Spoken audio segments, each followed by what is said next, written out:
तो पिछले वाले लेक्चर में हम लोगों ने 15वें वर्ग के हैलाइड के बारे में पढ़ा था, ठीक है। तो उनके कुछ गुणों के बारे में अपन ने बताया था कि कौन कौन सी उनकी प्रॉपर्टीज है, राइट, किस किस प्रकार के उनके गुण पाए जाते हैं, है ना। तो उसी से हम आगे बढ़ते हुए उसी क्रम में और कुछ और चीजें हम देखते हैं, ठीक है। तो एक स्टेटमेंट लिखा हुआ है आपकी नोट्स के अंदर, वो कौन सा स्टेटमेंट है कि NF3 do not hydrolyse, right. या अपन बोल सकते हैं कि NF3 का जल अपघटन नहीं होता। तो एक लाइन लिखी हुई है आपके नोट्स के अंदर, तो इसका एक्सप्लेनेशन, उसका रीजन भी वहां पर दिया हुआ है, इसका क्या कारण है ऐसा कि NF3 का जल अपघटन नहीं होता। तो वहां पर लिखा हुआ है कि नाइट्रोजन और फ्लोरीन ये जो बंध बनाते हैं, ये जो बॉन्ड बनाते हैं, ये बॉन्ड बहुत ही स्ट्रांग होता है, राइट। तो अगर इसका जल अपघटन होगा तो आप ही जानते हो, तो जल अपघटन होने के लिए या हाइड्रोलिसिस होने के लिए ये बंध टूटना पड़ेगा, ये टूटेगा तभी जल अपघटन होगा, ठीक है। और आप ये जानते हो कि ये कौन से सेकंड पीरियड का है या सेकंड आवर्त का है, ठीक है। तो सेकंड पीरियड का होने के कारण, सेकंड आवर्त का होने के कारण इसका आकार छोटा होगा, ठीक इसी प्रकार से ये भी सेकंड पीरियड का है। तो नाइट्रोजन और फ्लोरीन दोनों ही तत्व सेकंड पीरियड के हैं, और सेकंड पीरियड के तत्वों का आकार या उनकी साइज छोटा होता है, राइट। और साइज छोटा होने के कारण ये प्रबल सहसंयोजक बंध बनाते हैं, प्रबल कोवेलेंट बॉन्ड बनाएंगे ये, और प्रबल कोवेलेंट बॉन्ड बनाएंगे तो इसका वियोजन आसान होगा या मुश्किल होगा। तो जाहिर सी बात है उसका वियोजन मुश्किल होगा, कठिन होगा, अतः NF3 का जल अपघटन नहीं होता, ठीक है। वहां पर एक और स्टेटमेंट लिखा हुआ है हैलाइड के बारे में, वो ये लिखा हुआ है कि बिस्मुथ केवल +5 अवस्था में BiF5 बनाता है। क्या बनाता है?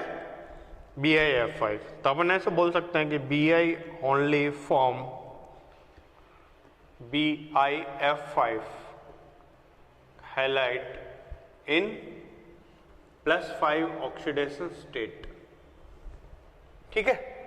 तो केवल एक ही हैलाइड है, इसका अर्थ क्या है कि BiCl3 do not exist, Br5 do not exist, ठीक है, ये सब एग्जिस्ट नहीं करेंगे, या BiI5 ये डू नॉट एग्जिस्ट, ये तीनों एग्जिस्ट नहीं करेंगे, तीनों ही नहीं पाए जाते, ये तीनों अस्तित्व में नहीं होते। तो ऐसा क्या कारण है कि बिस्मथ केवल +5 ऑक्सीकरण अवस्था में ही BiF5 बनाते हैं, राइट। और ये बाकी क्लोरीन, ब्रोमीन और आयोडीन ये +5 ऑक्सीकरण अवस्था के हैलाइड नहीं बना पाते बिस्मुथ के पास या बिस्मुथ के साथ। तो इसका क्या रीजन है? इसका रीजन है कि जो फ्लोरीन है, फ्लोरीन की विद्युत ऋणता बहुत ज्यादा होती है, और फ्लोरीन जो है ना प्रबल बंध बनाता है छोटे आकार के होने के कारण, राइट। तो हम ये बोलते हैं कि इसका जो रीजन है, इसका जो कारण है वही है फ्लोरीन के छोटे आकार के कारण, ठीक है, या उच्च विद्युत ऋणता के कारण।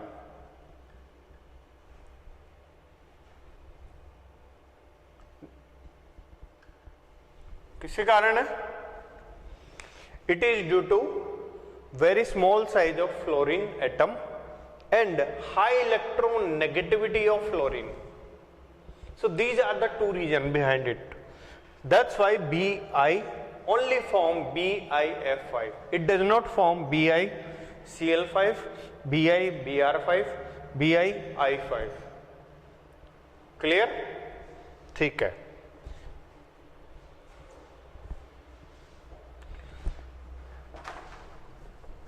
अगर हम बात करें बिस्मथ की और इनका मतलब जो ना इन तत्वों की बात करें, नाइट्रोजन वाले तत्व जो है ना, तो अगर हम बोले कि रिएक्टिविटी विथ मेटल,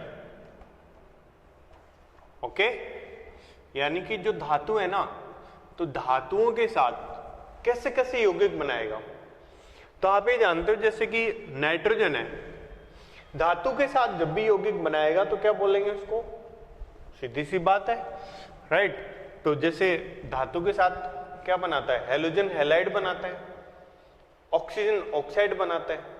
ऐसे नाइट्रोजन क्या बनाता है धातुओं के साथ, नाइट्राइड बनाता है, राइट। तो जैसे कैल्शियम है तो जैसे Ca3N2, राइट, ये नाइट्राइड का सूत्र हो गया। जैसे Li3N, ठीक है, जिसमें नाइट्रोजन पे -3। नाइट्राइड आयन कौन सा होता है, तो आप इसमें देख रहे हो कि नाइट्राइड आयन का क्या मतलब है। नाइट्राइड आयन है N3-। तो यानी कि धातुओं के साथ क्या बनाएंगे, इस प्रकार के यौगिक बनाएंगे, ठीक है। तो ये नाइट्राइड हो गए। तो जैसे नाइट्राइड है तो आपको पता है इसमें फॉस्फोरस आता है, तो फॉस्फोरस के साथ क्या बनेगा, तो सीधी सी बात है जैसे नाइट्रोजन है इसकी जगह कौन होगा, फॉस्फोरस। तो और यहां पर क्या बनेगा, जैसे इसको नाइट्राइड कहते हैं तो इसको क्या बोलेंगे, इसको अपन बोलेंगे फॉस्फाइड बोलेंगे, ठीक है। ऐसे अपन बात करें, है ना, तो जैसे कैल्शियम का फॉस्फाइड है तो कैल्शियम फॉस्फाइड हो गया। ऐसे हम बात करेंगे CH2AS, Ca3AS2, इसको अपन क्या बोलेंगे, आर्सेनाइड, ऐसे सेलेनाइड बोलेंगे, राइट। तो अगर हम धातुओं के साथ अगर यौगिकों की बात करें तो नाइट्राइड, फॉस्फाइड, आर्सेनाइड, सेलेनाइड, इस तरह के यौगिक बनाता है, जिसमें यहां पर जो फॉस्फोरस है, आर्सेनिक है, ठीक है, नाइट्रोजन है, इस पर -3, यहां पर जो है ना, यानी कि अगर हम बात करें इसकी तो यहां पर P3-, तो P3- को कौन सा बोलेंगे बताओ, P3- को क्या बोलेंगे, इसको बोलेंगे फॉस्फाइड आयन, ठीक है। ऐसे अपन क्या बोलेंगे, As-3, आर्सेनाइड आयन, ऐसे ही सेलेनाइड आयन। अगर इसमें एक इंपॉर्टेंट रिएक्शन आता है जिसमें अपन बोल सकते हैं कि 11th क्लास में भी आता ही है, और यहां भी एक इंपॉर्टेंट रिएक्शन है। अगर इस नाइट्राइड का हम जल अपघटन करते हैं, क्या करते हैं, जल अपघटन, तो जल अपघटन के दौरान आप जानते हो क्या होता है कि अगर इसको देखा जाए तो ये इसके अंदर जो आयन है ना, एक तो कैल्शियम आयन है और दूसरा नाइट्राइड आयन है। तो जब इसका जल अपघटन होगा, राइट, तो जल अपघटन में आप ये जानते हो कि H2O, राइट, HOH, तो H+ वाला भाग और OH- वाला भाग, ये वाला भाग इससे जुड़ेगा और H+ वाला भाग इससे जुड़ेगा। तो क्या प्रोडक्ट बनेंगे, CaOH से जुड़ेगा तो क्या बनाएगा, कैल्शियम का हाइड्रोक्साइड। नाइट्रोजन जब H से जुड़ेगा, ये नाइट्राइड आयन जब हाइड्रोजन से जल अपघटित हो जाएगा, H से जुड़ जाएगा, तो क्या बनेगा, NH3। तो इंपॉर्टेंट प्रोडक्ट है, अमोनिया बनेगा यहां पर। तो आपने देखा ना, ये बहुत ही इंपॉर्टेंट अच्छी रिएक्शन है, इंपॉर्टेंट रिएक्शन है कि नाइट्राइड के जल अपघटन पर अमोनिया प्राप्त होता है। अब जैसे नाइट्राइड है, अगर यहां पर फॉस्फोरस हो, क्या हो यहां पर, फॉस्फोरस P हो, तो जैसे Ca3P2 हो, तो बस नाइट्रोजन की जगह यहां पर क्या हो जाएगा, इस जगह पर जैसे यहां पर NN है, तो अगर यहां पर P हो तो P होने पर यहां पर क्या बनेगा, PH3, फॉस्फीन बनेगा, राइट। तो इस तरीके से अपन ने देखा कि मेटल के साथ किस तरह से रिएक्ट करता है, कौन से तरह के कंपाउंड बनाता है। ठीक है। और उसमें जो कुछ इंपॉर्टेंट रिएक्शंस है तो वो कौन कौन से हैं, तो ये अभी अपन ने देखा। इसके बाद जो टॉपिक आता है इसके अंदर वो आता है नाइट्रोजन N2।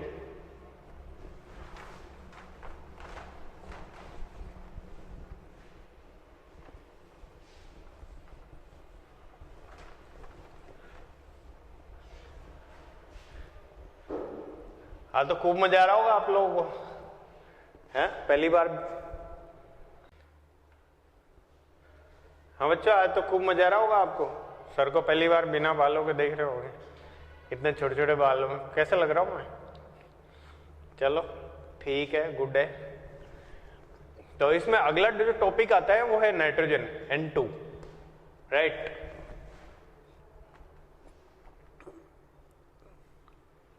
तो N2 की अगर बात करें, या इसको डाई नाइट्रोजन भी अपन बोल सकते हैं,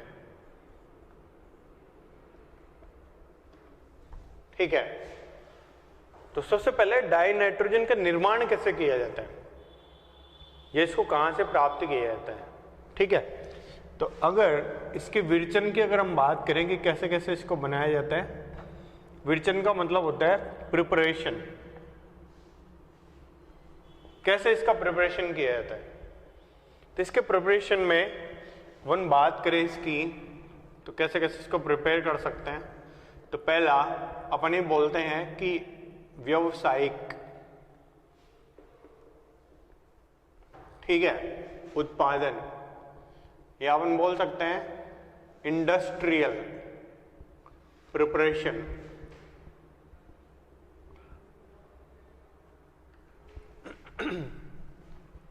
तो व्यावसायिक उत्पादन से आप क्या समझते हैं, यानी कि नाइट्रोजन की बहुत सारी मात्रा अगर बनानी हो तो वो कौन सी विधि से बनाई जाती है तो वहां पर व्यावसायिक उत्पादन आता है या औद्योगिक उत्पादन आता है तो उद्योगों में नाइट्रोजन को बनाया जाता है किससे, वायु से, राइट। तो वायु आप जानते हो, वायु में 78% नाइट्रोजन पाई जाती है, ठीक है।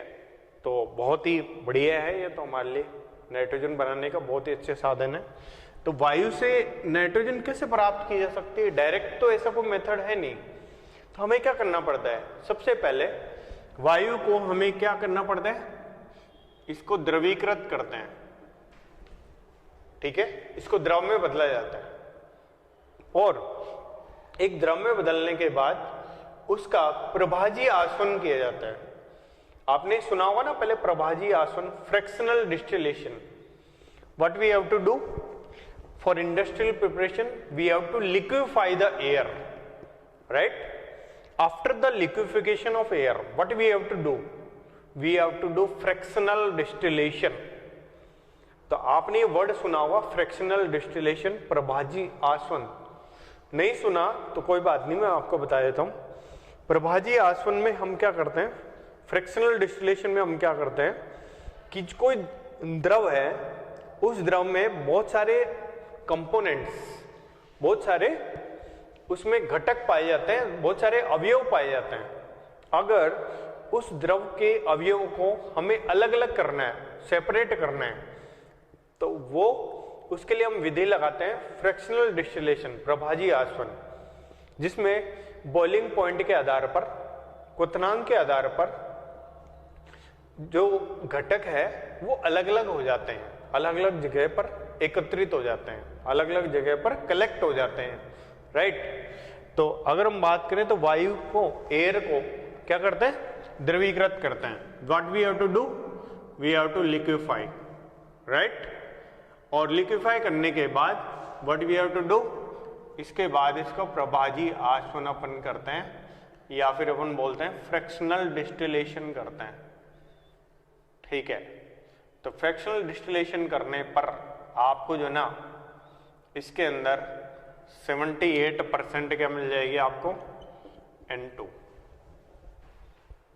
तो ये एक तरीका है नाइट्रोजन बनाने का, ठीक है, जो कि एक व्यावसायिक उत्पादन है। अगर हम बात करें और मेथड की, है ना, तो आपको पता है लैब में, प्रयोगशाला में भी इसको बनाया जा सकता है। अगर हम बात करें लैब मेथड की या प्रयोगशाला विधि की, तो प्रयोगशाला में कैसे बनाते हैं इसको?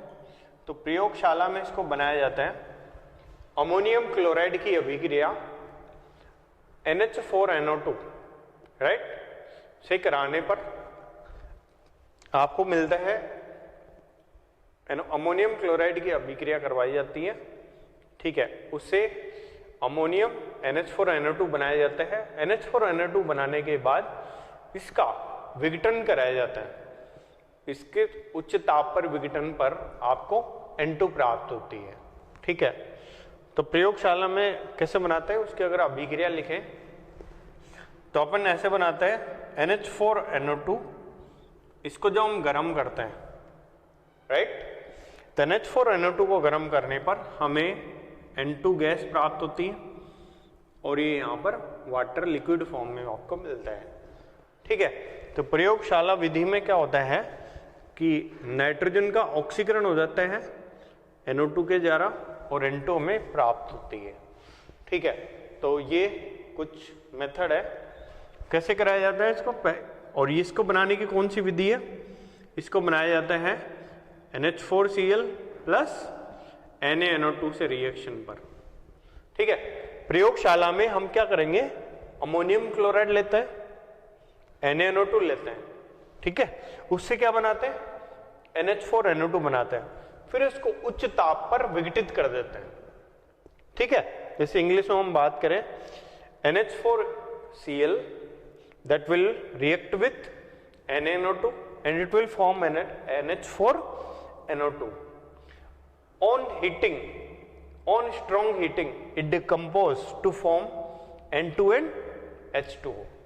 तो लेबोरेटरी में जहां पर कम मात्रा में हमें नाइट्रोजन की आवश्यकता होती है वहां पर इस विधि का हम प्रयोग करते हैं, ठीक है।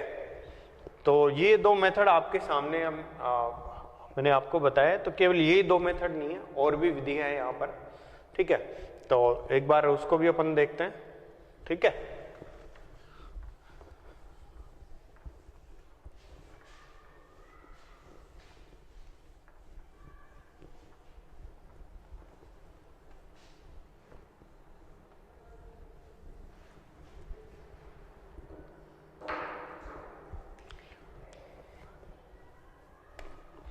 जैसे कि अमोनियम डाइक्रोमेट है, क्या ये अमोनियम डाइक्रोमेट, तो आपने सुना होगा K2Cr2O7, सबने सुना है। तो K2Cr2 से O7 क्या होता है, ऑक्सीकारक। तो इसमें क्या होता है, जब इसको प्रबल रूप से गर्म करते हैं अमोनियम डाइक्रोमेट को,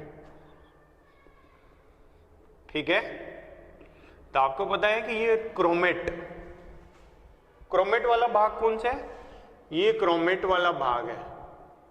और क्रोमेट वाला भाग कैसा होता है, ऑक्सीकारक होता है। यानी कि ऑक्सीकारक का मतलब क्या होता है, ये है ऑक्सीडाइजिंग,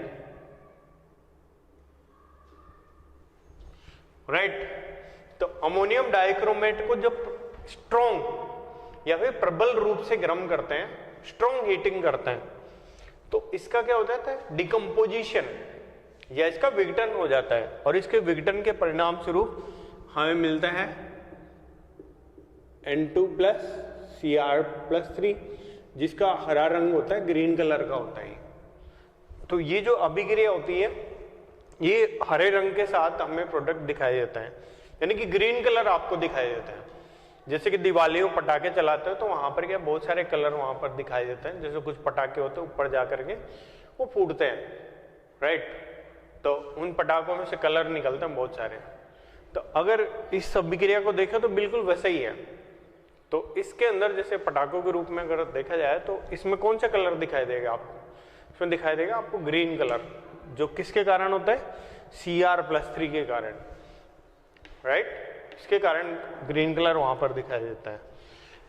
एक बोर्ड के लिए क्वेश्चन होता है, ठीक है, बोर्ड के लिए प्रश्न क्या है कि अति शुद्ध नाइट्रोजन, क्या है, अति शुद्ध नाइट्रोजन, या अपन बोल सकते हैं एक्स्ट्रा प्योर नाइट्रोजन कैसे बनाई जाती है। ये बोर्ड का प्रश्न है। How can we prepare extra pure nitrogen, या अति शुद्ध नाइट्रोजन को किस प्रकार बनाया जा सकता है। ठीक है, तो इसके लिए अपन क्या करते हैं, इसको बनाया जाता है बेरियम एजाइड, ये बेरियम एजाइड है। ठीक है, तो बेरियम एजाइड का विघटन कराया जाता है, उच्च ताप पर इसको गर्म किया जाता है, या सोडियम एजाइड, ये सोडियम एजाइड है, ये बेरियम का एजाइड है।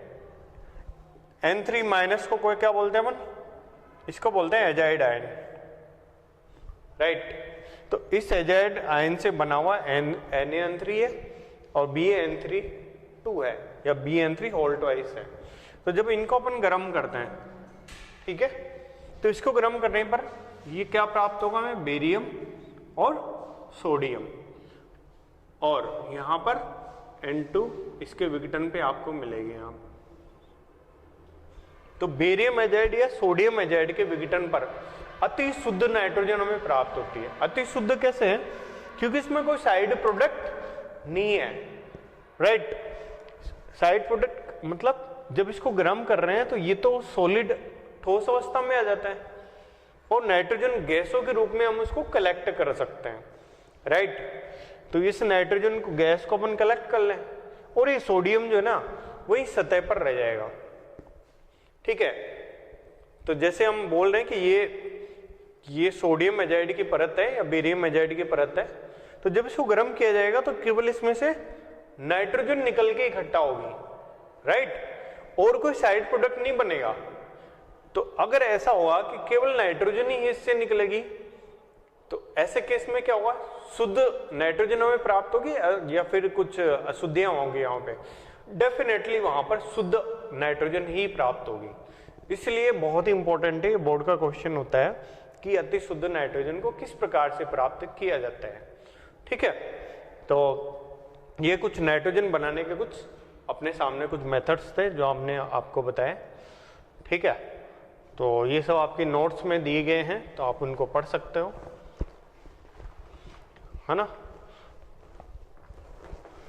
तो आप सभी लोग लॉकडाउन के पीरियड में घर पे रहें और अच्छे से अपनी पढ़ाई करें,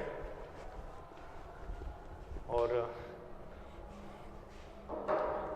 मम्मी पापा की बातें माने, जितना टाइम दे सकते हैं स्टडीज को उतना टाइम दे। ठीक है, और ये एक अपॉर्चुनिटी है, इसको छुट्टियों की तरह ना ले। कुछ लोग छुट्टियां मान के चल रहे होंगे, है ना। देखो हम लोग भी काम कर रहे हैं, मैं अभी स्पेक्ट्रम ग्लोबल एकेडमी में आके आप लोगों के लिए लेक्चर बना रहा हूँ, तो आपकी भी ड्यूटी बनती है कि आप घर पे इसको जो ना एक खेल की तरह ना लें, कि एक खेल की तरह कि यार अरे वाह वीडियो आ गया, है ना सर का, यार ऐसे नहीं करना, उसको ध्यान से सुनना है और उसको पढ़ना है। ठीक है, अगर इसी क्रम में आगे बढ़े तो अगर हम, एक क्वेश्चन आता है जो आपके नोट्स में लिखा हुआ है ना, तो वहां पर एक क्वेश्चन है, Y N2 is inert at a room temperature।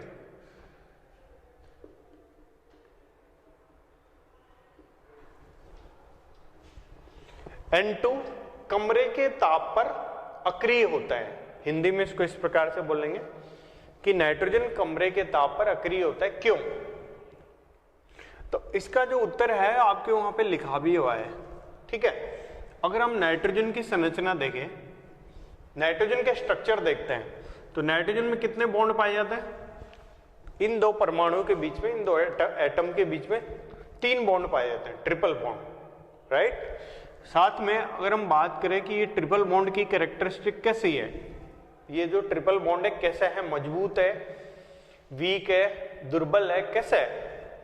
तो चूंकि अपन जानते हैं नाइट्रोजन कौन से सेकंड पीरियड से बिलोंग करता है, ठीक है, दोनों छोटे छोटे तत्व है, ये भी सेकंड पीरियड का और ये भी सेकंड पीरियड का। तो चूंकि नाइट्रोजन का आकार बहुत छोटा होता है और छोटा आकार होगा, तो ऐसे केस में क्या करेगा, ये प्रबल बंध बनाएगा, राइट। तो आप भी बोल सकते हो दोनों सेकंड पीरियड के हैं, तो इसलिए अपन क्या बोलते हैं, छोटा आकार। छोटा आकार का मतलब क्या होता है, स्मॉल साइज, और स्मॉल साइज होगा तो मतलब क्या होगा, ओवरलैपिंग, ठीक है ना, ओवरलैपिंग या फिर अतिव्यापन, वो प्रबल होगा, ठीक है, या फिर अपन बोल सकते हैं स्ट्रॉन्ग होगा। इसको हम इधर लिखते हैं, स्ट्रॉन्ग होगा या प्रबल होगा। तो अगर छोटा आकार होगा ओवरलैपिंग स्ट्रॉन्ग होगा, और ओवरलैपिंग स्ट्रॉन्ग होगा, अगर ओवरलैपिंग स्ट्रॉन्ग होगा तो ऐसे केस में क्या हुआ, ये जो बॉन्ड है, तो ये बॉन्ड ऑब्वियस सी बात है कैसा होगा, वीक होगा या स्ट्रॉन्ग होगा, बॉन्ड स्ट्रॉन्ग होगा, या बंद जो ना ये क्या होगा, ये प्रबल होगा। तो प्रबल बंद होगा तो इसका मतलब क्या होगा कि इसकी बंद ऊर्जा बहुत ज्यादा होगी, ठीक है, यानी कि बॉन्ड एनर्जी हाई होगी इसकी, ठीक है। तो इसको अगर हम देखें इस क्वेश्चन को, क्या लिखा हुआ है इसमें, और ये बोर्ड का क्वेश्चन है कि नाइट्रोजन कमरे के ताप पर अक्रिय होता है, नाइट्रोजन रूम टेम्परेचर पर इनर्ट होता है। क्यों? क्योंकि नाइट्रोजन का छोटा आकार होता है, और छोटा आकार होगा तो वो प्रबल बॉन्ड बनाएगा, स्ट्रॉन्ग बॉन्ड बनाता है, और स्ट्रॉन्ग बॉन्ड बनाएगा तो उसकी बंद ऊर्जा ज्यादा होगी, ठीक है। और बंद ऊर्जा ज्यादा होगी तो आपको पता है तापमान कौन सा है, टेम्परेचर कौन सा है, रूम टेम्परेचर। तो रूम टेम्परेचर पर इस बॉन्ड के डिसोसिएशन, इस बॉन्ड के वियोजन, ये बॉन्ड डिसोसिएट नहीं होगा, ये बॉन्ड टूटेगा नहीं, राइट। तो कमरे के ताप पर अगर ये बॉन्ड टूटेगा नहीं तो फिर रिएक्शन कैसे करेगा, बिना इसके टूटे रिएक्शन पॉसिबल है क्या, पॉसिबल नहीं है। तो कमरे के ताप पर रिएक्शन करने के लिए वहां पर उसकी बंद ऊर्जा के बराबर ऊर्जा उसको मिल ही नहीं पाती, ठीक है। एट रूम टेम्परेचर जितना बॉन्ड को तोड़ने के लिए एनर्जी की जरूरत है, बॉन्ड एनर्जी की जरूरत है, वो रूम टेम्परेचर पे मिल ही नहीं पाती, इसलिए वो कमरे के ताप पर क्या होता है, या रूम टेम्परेचर पर क्या होता है, इनर्ट होता है, अक्रिय होता है। ऑलराइट, ठीक है। अगर हम बात करें कुछ इसके रिएक्शंस की, है ना, ये सारा लिखा हुआ है आपके नोट्स के अंदर सब कुछ की क्या कैसे क्या हो रहा है, मतलब इनके आंसर लिखे हुए हैं क्वेश्चंस के, मैं केवल उसको एक्सप्लेन कर रहा हूँ, केवल उसको समझा रहा हूँ कि देखो किस प्रकार से ये चीजें हैं, ठीक है। तो ये बताओ बच्चों, जैसे नाइट्रोजन है N2, अगर इसके हाइड्रोजन से रिएक्शन कराएंगे, ऑक्सीजन से कराएंगे, ठीक है, लिथियम से कराएंगे, मैग्नीशियम से कराएंगे, एल्यूमिनियम से कराएंगे, है ना, सोडियम से कराएंगे, कैल्शियम से कराएंगे, तो क्या क्या क्या प्रोडक्ट बनेंगे,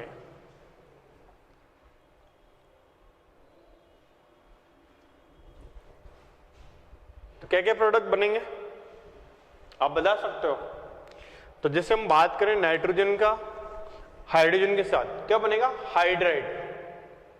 तो और हाइड्राइड कौन क्या होता है, नाइट्रोजन का हाइड्राइड कौन होता है, NH3। अगर हम नाइट्रोजन के ऑक्साइड की बात करें, बहुत सारे नाइट्रोजन के ऑक्साइड्स है, राइट। तो यहां पर लेकिन जो बनाता है डायरेक्ट रिएक्शन करता है ना, नाइट्रोजन जब ऑक्सीजन से डायरेक्ट रिएक्शन करता है तो हमें याद रखना होता है हमेशा NO बनता है। क्या बनता है, NO। ऐसे आपने 11th क्लास में पढ़ा होगा, 11वीं क्लास के अंदर क्या पढ़ा है, 11वीं क्लास के अंदर सोडियम पोटेशियम, जो फर्स्ट वर्ग या फर्स्ट ग्रुप, इसमें से, ठीक है, ओनली लिथियम फॉर्म नाइट्राइड, है ना, कि प्रथम वर्ग में से केवल लिथियम ही नाइट्राइड बनाता है, बाकी कोई और नाइट्राइड नहीं बनाएगा। तो यानी कि नाइट्रोजन की सोडियम पोटेशियम से रिएक्शन होगी, नहीं होगी, वो पॉसिबल नहीं है, क्योंकि ये जो ना फर्स्ट वर्ग के, फर्स्ट ग्रुप के ये, राइट, और ये नाइट्राइड बना नहीं सकते। केवल कौन बनाता है, तो केवल लिथियम बनाता है, ठीक है ना।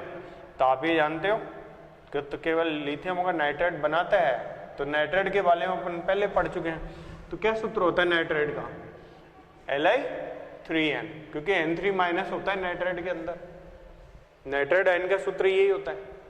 अगर हम मैग्नीशियम की बात करें तो Mgn, तो इसकी संयोजकता कितनी है, इसकी वैलेंसी कितनी है, 3, तो इसकी 3 और इसका 2, तो Mg3N2। एल्यूमिनियम की कितनी है? 3 संयोजकता वैलेंसी। नाइट्रोजन की भी कितनी है? 3 है। तो क्या सूत्र बनेगा? ALN। ऐसे जब इसकी रिएक्शन करवाते हैं तो ये बनता है CaCN2, राइट। इसको बोलते हैं कैल्शियम साइनेमाइड। ये एनसीईआरटी में नहीं है, शायद आपकी किताब के अंदर नहीं होगा, ठीक है, बट फिर भी याद करना है क्योंकि अमोनिया बनाने के लिए काम आता है ये वाला कैल्शियम साइनेमाइड। तो ये CaCN2 कैल्शियम साइनाइड की अभिक्रिया नाइट्रोजन से कराते हैं तो कैल्शियम साइनेमाइड बनता है, ठीक है। तो ये कुछ रिएक्शंस आपके उसके अंदर दिए हुए हैं, नोट्स के अंदर दिए हुए हैं, तो एक बार मैं दोहराता हूँ। ये कुछ मेटल्स है, राइट। तो मेटल के साथ नाइट्रेट बनाता है। फर्स्ट ग्रुप में केवल लिथियम बनाता है, सेकेंड ग्रुप वाले बनाते हैं नाइट्रेट। और जैसे एल्यूमिनियम में है तो एल्यूमिनियम का ALN सूत्र होगा, हाइड्रोजन के साथ NH3, ऑक्सीजन के साथ NO और इसके साथ कैल्शियम साइनेमाइड बनाता है। तो ये आपको क्या करने पड़ते हैं? याद करने पड़ते हैं रिएक्शंस, ठीक है। तो नाइट्रोजन के क्या क्या यूज है वहां पर? What are the uses of nitrogen? तो नाइट्रोजन के जो उपयोग है, उसके जो यूज है, तो उसमें सबसे इंपॉर्टेंट यूज है जो वहां पर आपके नोट्स में स्टार भी लगाए गए होंगे, ठीक है। तो उस नोट्स में जो स्टार लगे हैं तो उसमें पढ़ा होगा to provide inert atmosphere in welding, या फिर हम बोल सकते हैं आयरन और स्टील की मेटलर्जी में उसका इस्तेमाल होता है, ठीक है। तो ये एक इंपॉर्टेंट यूज है। बाकी क्रायो सर्जरी में उसका इस्तेमाल होता है, राइट। रेफ्रिजरेशन में होता है, प्रशीतक के रूप में काम आता है। जब मैं छोटा था तो हमारे बायोलॉजी की लैब में थे, लिक्विड नाइट्रोजन में सांप केचुए इन सबको रखा गया था वहाँ पर लिक्विड नाइट्रोजन के अंदर। छोटे छोटे जार, छोटे छोटे बॉक्स थे कांच के, उसके अंदर उसको रखा गया था बायोलॉजी की लैब में। तो प्रशीतक का काम करती है। लिक्विड नाइट्रोजन, द्रव नाइट्रोजन प्रशीतक का कार्य करती है, ठीक है। क्रायो सर्जरी में इसका इस्तेमाल होता है। और सबसे इंपॉर्टेंट वेल्डिंग या फिर स्टील के अंदर, स्टील बनाने के दौरान अक्रिय वातावरण प्रोवाइड करने में, ठीक है, इनर्ट एटमॉस्फेयर प्रोवाइड कराने में। क्यों ऐसा क्यों है? क्योंकि नाइट्रोजन कमरे के ताप पर अक्रिय होती है, इसलिए वो अक्रिय वातावरण प्रदान करने के लिए उसका इस्तेमाल किया जाता है, ठीक है। तो अब नेक्स्ट टॉपिक कौन सा है? कोई गैस? आपके पास तो नोट्स है, आपको सब पता है नेक्स्ट टॉपिक कौन सा है।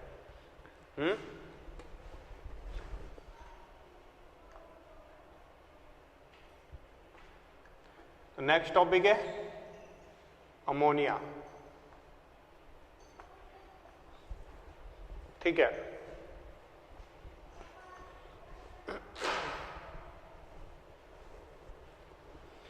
तो सबसे पहले हम बात करते हैं अमोनिया का विरचन किस प्रकार से किया जाता है।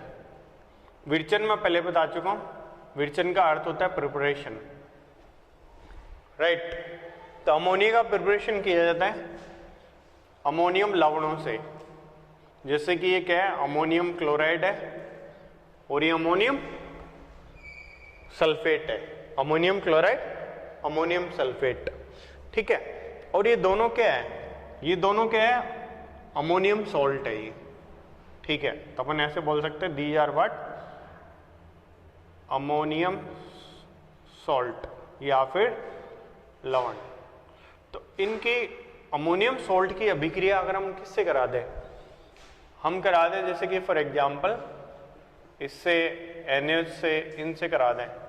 और ये बेसिकली क्या है? क्षार, बेस। अगर इनकी अभिक्रिया किसी क्षार से करा दें, राइट, तो इस प्रकार से प्रोडक्ट क्या बनेगा? डेफिनेटली 100% अमोनिया बनेगा, NH3 बनेगा, ठीक है। अगर इसको देखें तो जैसे ये क्या है? NH4Cl क्या है बेसिकली NH4Cl, अगर इसको देखें तो क्या है ये NH3 प्लस HCl, ठीक है। तो इसकी रिएक्शन करवाएंगे जैसे कि कैल्शियम हाइड्रोक्साइड के साथ, तो क्या बनेगा, तो सीधी सी बात है ये एक तरह से क्या हो गया, अम्ल है, ये क्षार है, ये अम्ल, ये क्षार, एसिड, ये बेस, ठीक है। तो एसिड बेस जब रिएक्शन करेंगे तो क्या बनाएंगे बताओ, इन दोनों के रिएक्शन से क्या बनेगा, CaCl2 प्लस H2O।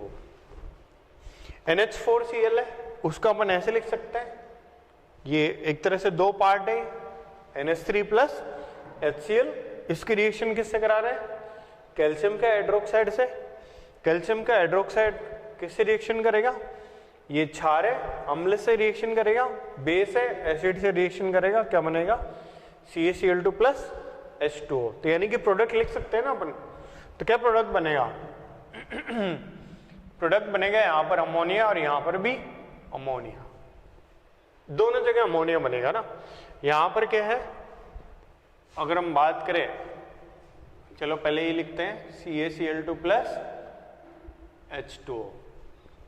अगर इस वाले की बात करें NH4 होल ट्वाइस SO4, तो ये अमोनियम सल्फेट है, तो अमोनियम सल्फेट कैसा है, यानी कि दो अमोनिया के अणु है प्लस H2SO4 है, यही है ना।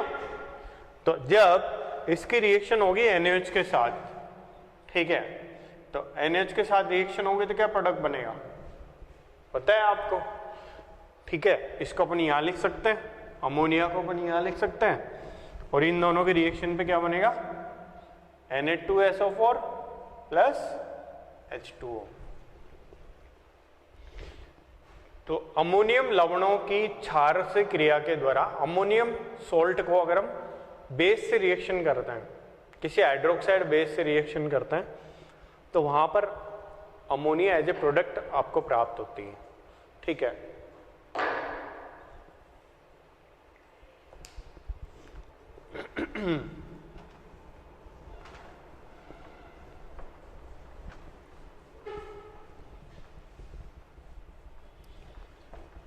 पढ़ चुके हैं, नाइट्राइड होता है, कोई भी नाइट्राइड है, जैसे कि एल्यूमिनियम का नाइट्राइड है, तो एल्यूमिनियम के नाइट्राइड में अगर इसका जल अपघटन करते हैं, जल के साथ इसकी रिएक्शन करवाते हैं, ठीक है, तो जल अपघटन में क्या होगा आपको पता है, H वाला पार्ट इससे जुड़ेगा, OH वाला पार्ट इससे जुड़ेगा, ओके। तो ये इसका जल अपघटन करेंगे तो क्या प्रोडक्ट बनेगा, एक तो अमोनिया और साथ में इसका एल्यूमिनियम का हाइड्रोक्साइड। और सिर्फ यही नहीं, प्रत्येक नाइट्राइड के जल अपघटन पर अमोनिया बनता है। तो जैसे एग्जाम्पल के तौर पर Mg3N2 प्लस H2O, तो इसका हाइड्रोक्साइड बनेगा मैग्नीशियम का, और नाइट्रोजन का क्या बनेगा, अमोनिया बनेगा।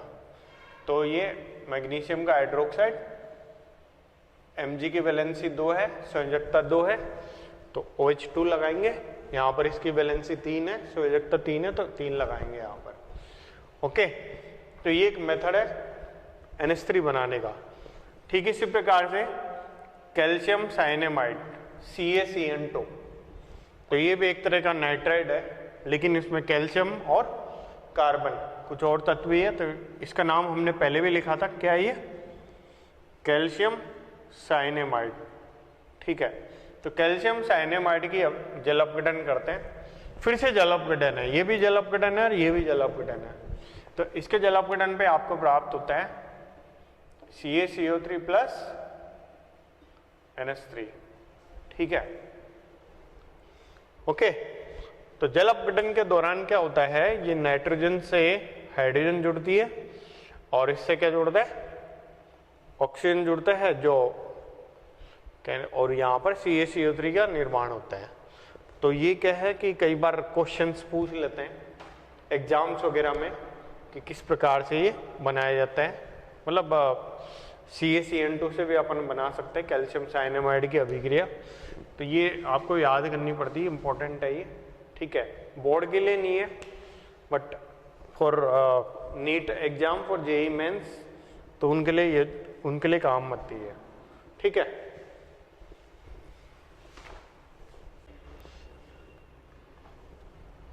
तो अमोनिया का व्यावसायिक उत्पादन, ये इंडस्ट्रियल प्रिपरेशन हम करते हैं हेबर प्रोसेस से, राइट। सो इंडस्ट्रियल प्रिपरेशन, ये आप बोल सकते हैं औद्योगिक उत्पादन।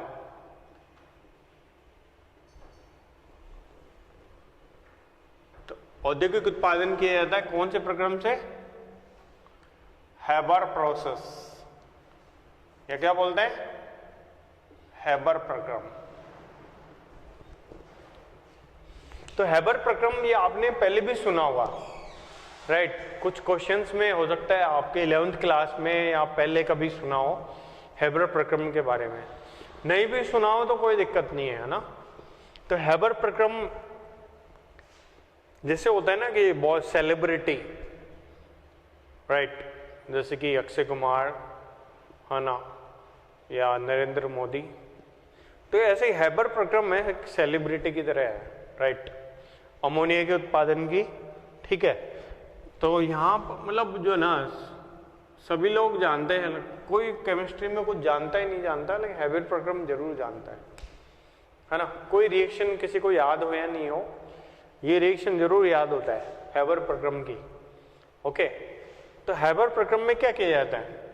सबसे पहली चीज कि हेबर प्रक्रम में दो अलग अलग चैम्बर में, ये लिखने के लिए रिएक्शन, राइट, बट क्या होता है इसका व्यावसायिक उत्पादन फैक्ट्रीज में या फिर बहुत बड़े स्तर पर जब किया जाता है तो बड़े बड़े कंटेनर होते हैं, जैसे कि एक डब्बे में ये बड़ा कोई कंटेनर है, इसमें नाइट्रोजन लिया गया और एक जैसे हाइड्रोजन लिया गया, और इनका रेशियो कैसे लिया जाता है? 1:3। दो बड़े बड़े कंटेनर के अंदर, दो बड़े बड़े मतलब कुछ समझ सकते हो पात्र के अंदर इनको लिया जाता है। बड़े बड़े आपको पता है जैसे कि सिलेंडर होते हैं फैक्ट्री के अंदर, कितनी बड़ी फैक्ट्री होती है, तो उस तरीके से तो बड़े बड़े सिलेंडरों में लिया जाता है 1 और 3 के अनुपात में। ठीक है, और फिर इनकी अभिक्रिया कराई जाती है, ये दोनों की पाइप के रास्ते, ठीक है ना, इसकी अभिक्रिया कराई जाती है। और आयरन का ऑक्साइड यहां पर उत्प्रेरक के रूप में इस्तेमाल किया जाता है, प्लस कुछ मात्रा K2O प्लस Al2O3।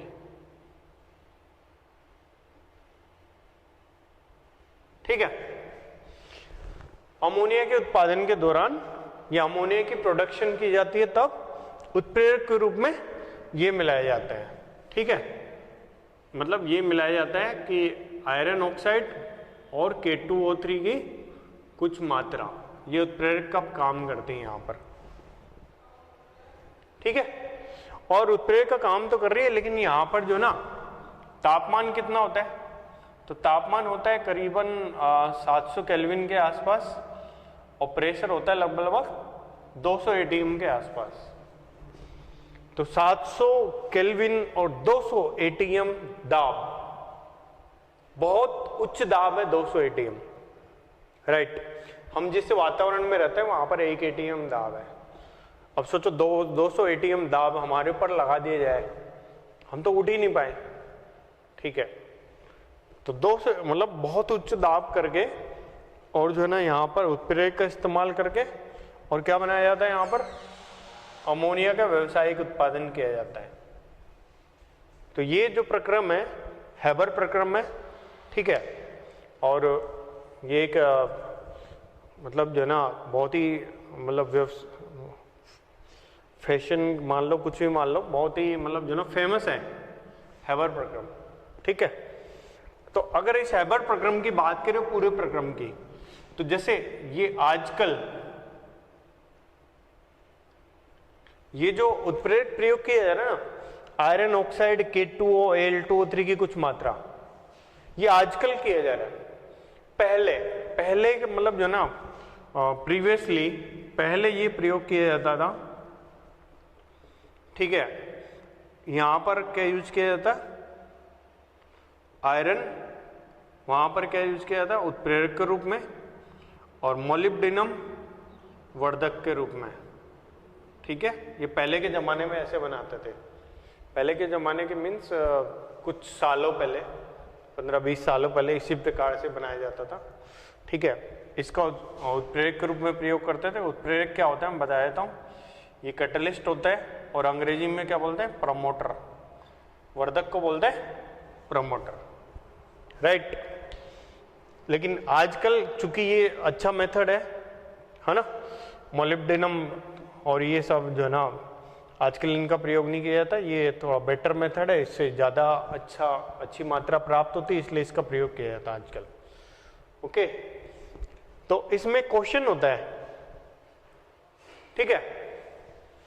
और बोर्ड का क्या प्रश्न होता है, बोर्ड में आप जानते हो आजकल कैसे क्वेश्चंस आते हैं, छोटे छोटे क्वेश्चंस आते हैं। अगर आपने देखा होगा तो बोर्ड के अंदर, अगर हो सकता है पुराने को आपने पेपर्स देखे होंगे तो आपको पता होगा, नहीं देखे तो फिर आपको देखना चाहिए। ठीक है, तो वहां पर ऐसे क्वेश्चन नहीं आता है, हैबर प्रक्रम के बारे में पूरा समझाओ, चित्र बना रहे हो, ये सब नहीं करना होता है। और छोटे छोटे क्वेश्चन कि हैबर प्रक्रम की अभिक्रिया लिखे, हैबर प्रक्रम के लिए कौन कौन सी परिस्थितियां हैं, राइट, वो बताइए आप। ठीक है, कौन कौन सी परिस्थितियां, मतलब what are the conditions that are favourable. ठीक है, ऐसी कौन सी परिस्थितियां जिसके कारण अमोनिया का उत्पादन अधिक हो सकता है, या अमोनिया के उत्पादन को बढ़ाने के लिए क्या परिस्थितियां वहां पर प्रयोग की जाती हैं। तो अगर हम बात करें, है ना, तो ऐसी कौन सी फेवरेबल कंडीशंस हैं, ये क्वेश्चंस होता है, ये मतलब ये जो ना बोर्ड का क्वेश्चन है, ऐसे अपन मान सकते हैं क्या, अमोनिया के निर्माण के लिए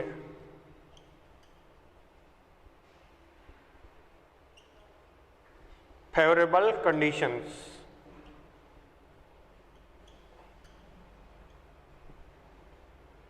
ठीक है, कैसी कौन कौन सी चीजें हैं जो उसमें काम करेगी। तो आपने देखो सुना हुआ, यहां पर देख रहे हो आप लोग, इस अभिक्रिया को देख रहे हो, इस रिएक्शन को देख रहे हो।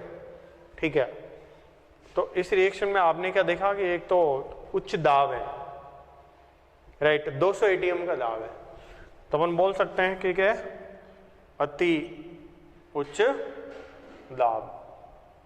ठीक है, एक है तापमान, अपन तापमान क्या रखते हैं,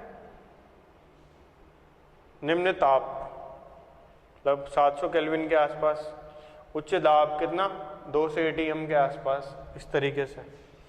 और चूंकि अमोनिया बनाना है हमें, तो इसकी मात्रा अगर मान लेते हैं ज्यादा लेंगे तो अभिक्रिया की दर ज्यादा होगी और हमें ज्यादा अमोनिया प्राप्त होगी। ठीक है, तो अपन क्या कर सकते हैं, अगर ये उत्प्रेरक ना मिलाए तो अभिक्रिया की दर धीमी होगी, अमोनिया के निर्माण की मात्रा कम होगी, या अमोनिया के बनने की दर कम होगी, या अमोनिया कम बनेगी। ठीक है ना, तो हम क्या कर सकते हैं, ये इसके लिए उत्प्रेरक मिला सकते हैं। ठीक है, ये अपन बोल सकते हैं कैटलिस्ट मिला सकते हैं यहां पर, है ना। और चौथा अपन क्या कर सकते हैं कि N2 एंड हाइड्रोजन की, है ना, अधिक मात्रा। ठीक है, इसको अपन बोल सकते हैं मोर अमाउंट।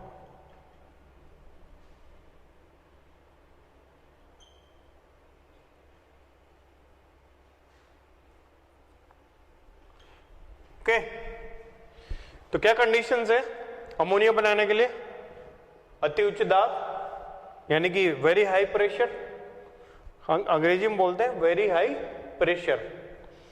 ठीक है, लो टेम्परेचर, कैटलिस्ट, और more amount of N2 and H2।